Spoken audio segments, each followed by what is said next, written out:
Hi friends, எல்லோருக்கும் வணக்கம். This is Shivaji. Friends, இன்றைக்கி டாபிக் பார்த்திங்க அப்படின்னா நம்ம சார்ட்டை பற்றியோ டெக்னிக்கல் அனாலிசிஸோ ஸ்டடியை பற்றியோ ஸ்ட்ராட்டஜி பற்றியோ எதுவும் கிடையாது.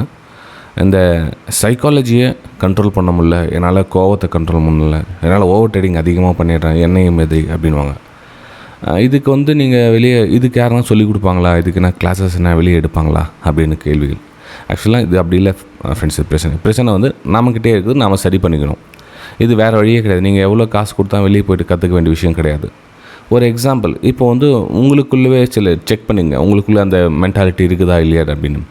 இப்போது ஒரு இடத்துக்கு சரியான நேரத்துக்கு நீங்கள் போகணும். இப்போ ஒரு ட்ரெயின் புறப்படுதுன்னு வச்சுக்கலாம். ட்ரெயின் கரெக்டாக 9 மணிக்கு புறப்படுது. ஒரு சிலர் மைண்ட் செட் என்ன அப்படின்னா, 9 மணிக்கு ட்ரெயின் அப்படின்னா ஒரு அரை மணி நேரத்துக்கு முன்னாடி போவாங்க. ஒரு சிலர் மைண்ட் செட். ஒரு சிலர் பார்த்திங்க அப்படின்னா அந்த ட்ரெயின் 3-6 சொல்லி டிக்கெட் வாங்கிட்டு அவசரமாக ஓடுவாங்க.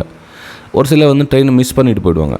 இதில் எந்த கேட்டகரியில் நீங்கள் இருக்கீங்கன்னு பாருங்கள். ஒரு 30 மினிட்ஸ் முன்னாடியே போய்ட்டு பொறுமையாக வேணுமா தான் அங்கே கூட டைம் வேஸ்ட் பண்ணலாம், பரவாயில்ல, நம்ம பொறுமையாக ரிலாக்ஸாக போகலாம் அப்படின்ற மைண்ட் செட்டில் இருக்கிறீங்களா அப்படின்னு பாருங்க. உங்களுக்கு நீங்களே சேஸப் கொடுத்துங்க. ஓகே, நீங்கள் ஃபஸ்ட்டு ஸ்டெப்பில் அக்செப்ட் பண்ணிட்டீங்க. அதே மாதிரி உங்கள் வீட்டில் உங்கள் ஃபேமிலி விஷயத்துலேயே கோபம் உங்களுக்கும் வரும். எல்லா மனுஷங்களுக்கும் கோபம் வராது யாருமே கிடையாது, எல்லாருக்குமே கோபம் வரும். அந்த கோபத்தை எப்படி கையாளுறீங்கன்னு பாருங்கள். இப்போது ஒரு கோபம், அது பயம், அப்புறமா என்ன சொல்லுது, அது ஹாப்பி மைண்ட்ஸ், யோசிக்காமல் திறமை எல்லாமே மாறி மாறி உங்களுக்குள்ளவே வரும். அப்போது இதெல்லாம் தனித்தனியாக நீங்கள் கையாளி அதை எப்படி நீங்கள் ஹாப்பினஸ் கொண்டு போகிறீங்க அப்படின்றது தான் கேள்விங்க. இப்போ ஒரு கோபம் எதுக்கு வருது அப்படின்னா, நீங்கள் தோல்வியோ அல்லது வெற்றியோ உங்களால் ஏற்றுக்க முடியல. ஓகே, உங்களுக்கு தெரியாமல் ஒரு தோல்வியோ, இல்லை நீங்கள் ஏமாற்றப்பட்டீங்களோ, இல்லை தெரிஞ்சு ஏமாந்தீங்களோ, உங்களை யாரும் ஏமாற்றிட்டாங்களோ, எதுவும் நடந்துக்கலாம். அப்போது உங்களுக்கு ஒரு தோல்வி, பயம் இதெல்லாம் ரெண்டு கலந்து வரும். நாம் என்ன பண்ணோம், நம்ம ஏன் ஏமாற்றிட்டாங்க, நமக்கு ஏன் இப்படி ஆயிடுச்சு அப்படின்னு. அதே மாதிரி இல்லையே, நான் கரெக்டாக தான் பண்ணேன், நம்ம தெரிஞ்சு நமக்கு ஏன் அந்த மாதிரி வருது. அது எப்படின்னா, அது நான் பேசிகிட்டு இருக்கேன், ஆனால் அது ரியல் ஃபீல் பார்த்தீங்கன்னா ஸ்டாக் மார்க்கெட் அப்படின்ற விஷயத்தில் எடுத்துக்கலாம், இல்லை நீங்கள் ஃபேமிலி எடுத்துக்கலாம். ஓகே, மார்க்கெட் எடுத்துக்கலாம். இப்போ 9:15 மணிக்கு மார்க்கெட் ஓப்பன் ஆகுது. ஆனால் அதுக்கு முன்னாடி மனம் தெளிவாக இருக்குது. இப்போ 9 o'clock 8:45 இதெல்லாம் பார்த்தீங்கன்னா மனம் ரொம்ப அமைதியாக காமாக இருக்குது, எந்த பிரச்சனையும் இல்லை. நீங்கள் பிளான் பண்ணியிருக்கீங்க, ஓகே கரெக்டாக நான் இந்த மாதிரி வந்தால் இது மாதிரி எடுக்கிறேன், எல்லாமே கரெக்டாக எடுக்கிறீங்க. ஆனால் இந்த கேண்டில் ஸ்டிக்ஸ் ஃபார்ம் ஆன உடனே மேலே கீழே போனோடனே உங்களுக்கு ஹார்ட் பீட் ஸ்டார்ட் ஆகுது. ஹார்ட் பீட் ஸ்டார்ட் ஆகுனா என்னன்னா, உங்களோட யோசிக்கும் திறமை ஸ்டாப் ஆகுது.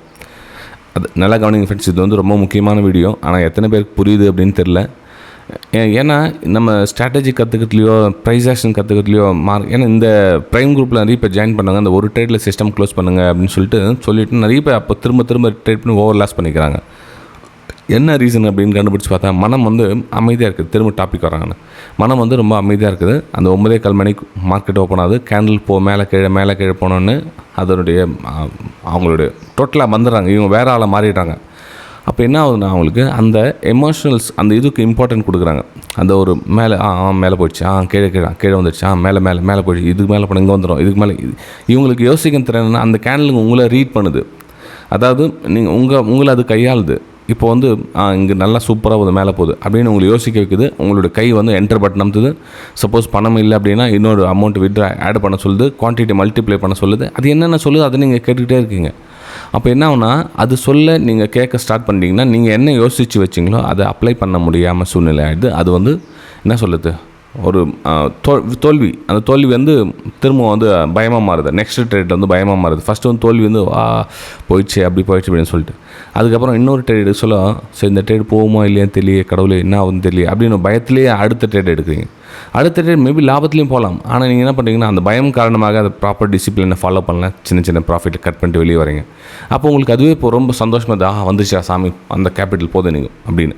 கொஞ்சம் நேரத்துக்கு அப்புறம் திரும்ப சார்ட்டு பார்க்குறீங்க. திரும்ப சார்ட்டு பார்த்துட்டு சூப்பர் ஆப்பர்ச்சுனிட்டி வந்து இன்னொரு டைம் ரிஸ்க் எடுத்து பார்க்கலாம் அப்படின்னு. ஸோ இதே வாழ்நாளில் அப்ளை பண்ணி வாழ்நாளும் போது, நேரம் போது, காலம் போது, எல்லாமே போயிட்டே இருக்குது.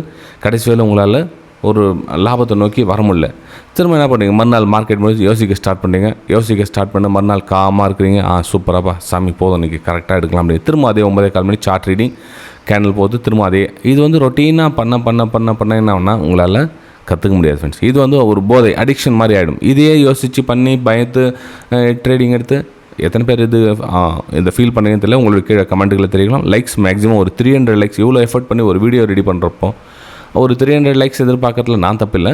ஆனால் அதுக்கு எத்தனை பேர் சப்போர்ட் பண்ணுறீங்கன்னு பார்க்கலாம். இதுக்குள்ளே இந்த மாதிரி சஃபரில் மாட்டிக்கிட்டு இருக்கவங்க நீங்கள் கமெண்ட்டில் தெரிவிக்கலாம். அப்போது இதுக்கு நான் என்ன தான் சார் சொல்யூஷன் அப்படின்னா, நாமளாக இருக்கணும். இப்போ ஒரு எக்ஸாம்பிள் சொல்கிறேன். இப்போ நீங்கள் நண்பர்கள் இருக்கீங்க, ஒருத்தர் வந்து ஆல்கஹால் அவருக்கு ஹேபிட் இருக்குது. வாடா சாப்பிட்டு பார்க்கலாம், ஒன்றும் பிரச்சனை இல்லை அப்படின்னு சொல்கிறார். இன்னொருத்தருக்கு வந்து கஞ்சா பழக்கம் இருக்குது. இன்னொருத்தருக்கு வேறு தவறான பழகிகள். ஒருத்தர் வந்து ஆன்மீகத்தில் இருக்க வாடா இந்த மாதிரி இருக்கு. ஒருத்தர் வந்து ஹெல்பிங் நேச்சர் இருக்கும். ஸோ 4 பேருக்கு உதவி பண்ணுறேன், மனசு ஃபீலாக இருக்கும், ஹாப்பியாக இருக்கும் அப்படின்னு. ஸோ நீங்கள் யார் அப்படின்னு தேர்ந்தெடுக்கிறது நீங்கள் தான். இல்லை அவன் சொல்லிட்டான், அதான் நான் தப்பு பண்ணிட்டேன், எனக்கு நான் கவனிக்கலை, எனக்கு தெரியாமல் நான் கரெக்டாக தான் இருந்தேன், நான் என்னை இப்படி பிரெயின் வாஷ் பண்ணிட்டான், நான் அப்படி பண்ணிட்டேன், என்னோடய கேபிட்டலாம் அவன் காலி பண்ணி ஏமாற்றிட்டானே. இப்போ மற்றவங்க மேலே ப்ளேம் பண்ணி எந்த ஒரு யூஸும் கிடையாது. மனுஷர்களே சொல்கிறான்னு. இப்போ கேண்டில் 6 மேலே அந்த கேண்டில் 6 அப்படி நல்லா புல்லிஷ் மாதிரி தெரிஞ்சிச்சு, ஆனால் அதனால நான் போயிட்டு உள்ளே போயிட்டேன் அப்படின்னு. அப்படி கிடையாது ஃப்ரெண்ட்ஸ். நீங்களாக இருங்க. யார் சொன்னாலும் யார் பேச்சும் கேட்காதீங்க. அப்போ தான் வந்து வெற்றிக்கான பாதையில் போக முடியும். 4 பேர் 4 விதமாக சொல்லுவாங்க. அவன் சொல்கிறான் கேட்டான், இவன் சொல்கிறான் கேட்டான், அப்படி பண்ணிட்டான். யாரோ குரூப்பில் வாட்ஸ்அப் காலில் டிப்ஸ் கால்ஸ் கொடுக்குறேன்னு சொன்னான், என்னோடய கேபிட்டல்லாம் மூசாக கொடுத்துட்டேன். அதுக்கப்புறம் அக்கௌண்ட் ஹேண்ட்லிங் பெரிய பிரபலமான ஒருத்தர் அக்கௌண்ட் ஹேண்ட்லிங் பார்த்துக்கிறேன்னு சொன்னார், என்னோடய கேபிட்டல் நம்பி முழுசாக கொடுத்துட்டேன், எல்லாமே காலி ஆகிடுச்சு. நோ, இதில் யார் மேலேயும் ப்ளேம் பண்ணி எந்த பிரயோஜனம் கிடையாது. நீங்கள் யார் அப்படின்றத நீங்கள் டியூன் பண்ணுங்கள். அதுக்கப்புறம் ட்ரேட் பண்ண ஸ்டார்ட் பண்ணுங்கள். நான் இந்த எல்லாருக்கும் சொல்கிறேன், நம்மளுடைய ப்ரைம் குரூப்பில் இருக்கிறவங்களுக்கு கூட சேர்த்து சொல்கிறேன், நம்மளுடைய ஃப்ரீ குரூப்பில் இருக்கிறவங்களுக்கு சேர்த்து சொல்கிறேன் இந்த விஷயம். ஏன்னா நிறைய இப்போ இந்த ஆஃபர் க்ளோஸ் ஆகிடுது அப்படின்றதுக்காக எல்லோரும் ஜாயின் பண்ணாங்க, பார்த்து ட்ரேட் பண்ணலாம் அப்படின்னு சொல்லிட்டு ஸ்டார்ட் பண்ணாங்க. அப்போ அது இல்லை என்ன விஷயம்னா, எல்லாம் கரெக்டாக தான் பண்ணுறாங்க. அந்த ஃபஸ்ட் ட்ரேடில் சிஸ்டம் க்ளோஸ் பண்ணுங்க அப்படின்னு சொல்லி நேற்று கூட பார்த்தீங்கன்னா இது வந்து ஈவினிங் டைம் ஒரு ஸ்டாப் லாஸ் பண்ணிட்டாச்சு. அது உங்களுக்கு காமிச்சிடுறேன். அந்த லாஸ் வருஷம் ஏற்றுக்கிற மனப்பக்கம் ரொம்ப கம்மி. இது காலையில் சொல்லிடுறது. இப்போ நேற்று காலையில் புக்கே ப்ராஃபிட் சிஸ்டம் க்ளோஸ் அப்படின்னு சொல்லி மெசேஜ் பண்ணியிருந்தேன். ஆனால் எத்தனை பேர் அந்த சிஸ்டமை க்ளோஸ் பண்ணாங்க? வெறும் 10 பேர் தான் சிஸ்டமை க்ளோஸ் பண்ணியிருக்கீங்க, 100க்கு 10 பேர். ஸோ இந்த லாபம் போதும் அப்படின்னு புக்கே ப்ராஃபிட் க்ளோஸ் சிஸ்டம் அப்படின்னு இது நம்மளோட ப்ரைம் குரூப். இது உங்களுக்கு விருப்பம் இருந்தால் கற்றுக்கணும் அப்படின்னு ஜாயின் பண்ணிங்கன்னா உங்களுடைய கிளாஸஸ் டீட்டெயில்ஸ் எல்லாமே கம்ப்ளீட்டாக உங்களுக்கு வீடியோக்கு டிஸ்கிரிப்ஷன் கொடுத்துருக்கேன். உங்களுக்கு நிறைய பேர் ஃபீஸ் எவ்வளோன்னு கேட்குறீங்க. ஃபீஸ் வந்து 25,000 ஃப்ரெண்ட்ஸ். லைஃப் டைம் சப்போர்ட் இருக்கும் உங்களுக்கு. இந்த ஒரு 4 நாள் கிளாஸ் 3 நாள் கிளாஸ் அப்படின்லாம் எதுவும் கிடையாது. ஏன்னா இந்த டிசிப்ளின் அதையும் உங்களுக்கு அந்த 25,000 உங்களுக்கு எப்படி ஒழுங்காக ரூல்ஸ் அண்ட் ரெகுலேஷன் ஃபாலோ பண்ணணும் அப்படின்ற விஷயம் ஸ்டார்டிங்லேயே தெரிஞ்சிடும். இந்த வீடியோ கண்டென்ட் ரெக்கார்டு கொடுக்கல, அந்த 8 கண்டென்ட் வரலாம் பொறுமை இல்லாதவங்க வந்து சக்ஸஸ் ஆக மாட்டாங்க ஃப்ரெண்ட்ஸ். ஒரு ஸ்டெப்பும் பொறுமையாக ருசிச்சு அந்த கிளாஸஸை ஹோம்ஒர்க்கை கிளாஸ் ஒர்க் கம்ப்ளீட்டாக ஃபாலோ பண்ணி வரவங்க சக்ஸஸ்ஃபுல்லாக ஆகிறாங்க.